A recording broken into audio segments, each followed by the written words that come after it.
Contrary to conventional wisdom, our behavior is determined by skill, not will. And one of the most important categories of skills that help us to manage our behavior is language and communication skills. I remember when I was fresh out of college and in my first job as a research assistant here at Massachusetts General Hospital in the Department of Psychiatry. And I was involved in this large study looking at kids with attention deficit disorder who were also diagnosed with oppositional defiant disorder. So they displayed frequent oppositional defiant behavior in response to requests, demands from adults in their lives. And one of the shocking findings was when we looked at what we call comorbid conditions or coexisting conditions, we found concerningly high rates of language and communication difficulties in these kids who were struggling to manage their behavior. And it's actually not a big surprise in retrospect because language and communication skills are absolutely crucial to solving problems, handling demands, tolerating frustration, and more globally, just problem solving. In fact, when you look through a developmental lens and you think about when kids are very young, say 2 years of age, they don't manage their behavior particularly well. And that, in fact, that's why we refer to that time in life as the terrible twos, one of the reasons anyways. And the reason we don't call it the terrible threes or fours or fives or sixes is if development is going according to plan, by the time kids are 3, 4, 5, or 6, one of the things that they start to acquire are better language and communication skills, which are absolutely crucial. Both expressive and receptive language skills. If you think about expressive language, it is absolutely crucial that we have the skill, whether it's a child or as an adult, to let somebody know what's bothering us, to be able to articulate our concern, our perspective, our point of view, if we are going to engage in any problem solving. And what's really interesting is before we can let somebody else know what's bothering us, we have to put our finger on what's bothering us in the first place. In other words, we have to tell ourselves, we have to figure it out. And for most of us, the way we figure out what's bothering us is by talking to ourselves. In other words, we use words, we use language to talk ourselves through things and understand what our experiences are. Now, if you actually can put your finger on what's bothering you and have the linguistic skills to be able to communicate that to someone else, you're of course not out of the woods, because then that person is going to respond to you. And now you must use your receptive language skills to follow what they're saying, keep up in the conversation. And then if you're going to do good problem solving, it involves a pretty rapid fire back and forth exchange of thoughts and ideas that are largely delivered through language or at least other forms of communication. Now, if somebody struggles with language and communication skills, this can look like all kinds of different things. This can look like somebody who just says, I don't know a lot.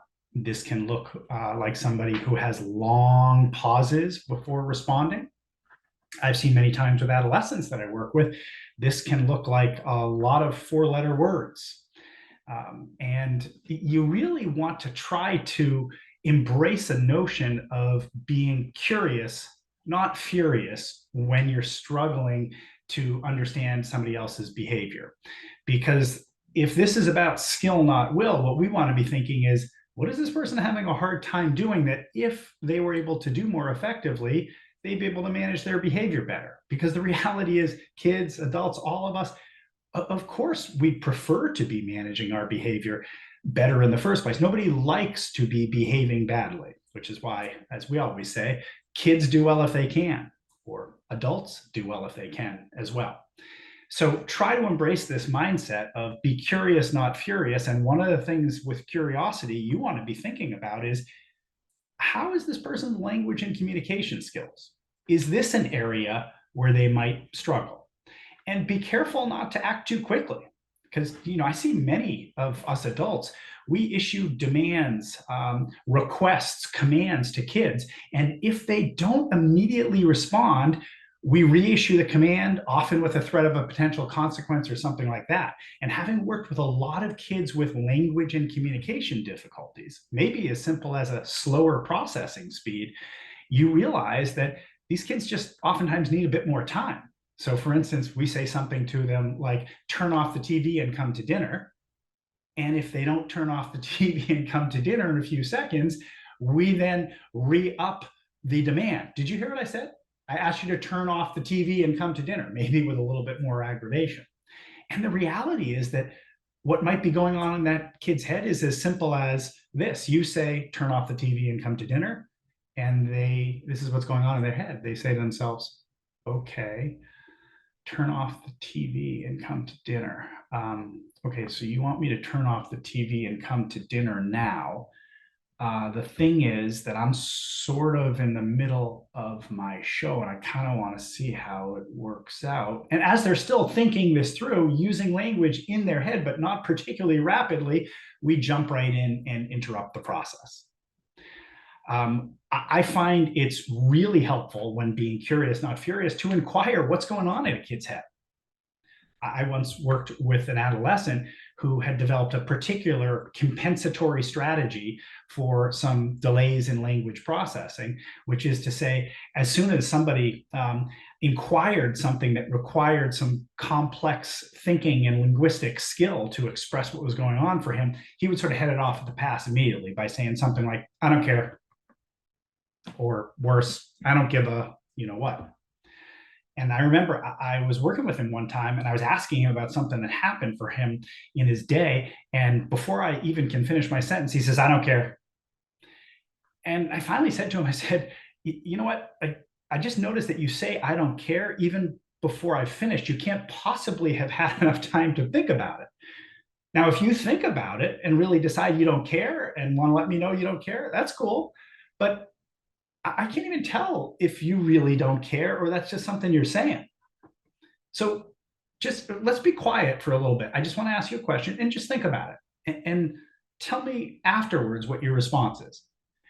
And I bit my tongue and waited for 45 seconds to give him time to think, which may not seem that long, but trust me, in practice, it's like an eternity. And after 45 seconds, I asked him what his thoughts were. And he actually had some thoughts. So it wasn't just that he didn't care. And when I asked him then why he says, I don't care, he said to me, well, because most people aren't going to give me time to think about this. So you know what? I might as well get the whole thing over to begin with. So, moral of the story, when somebody is struggling to manage their behavior, it's about skill, not will. We have 50 years of research in the neurosciences that has shown us that those skills tend to fall in several different domains of what we call neurocognitive or thinking skill. And one major domain is language and communication skills. And I'm not just talking about kids, I'm talking about us adults as well. So when somebody is struggling to manage their behavior, be curious, not furious. This may be a struggle with language and communication skills.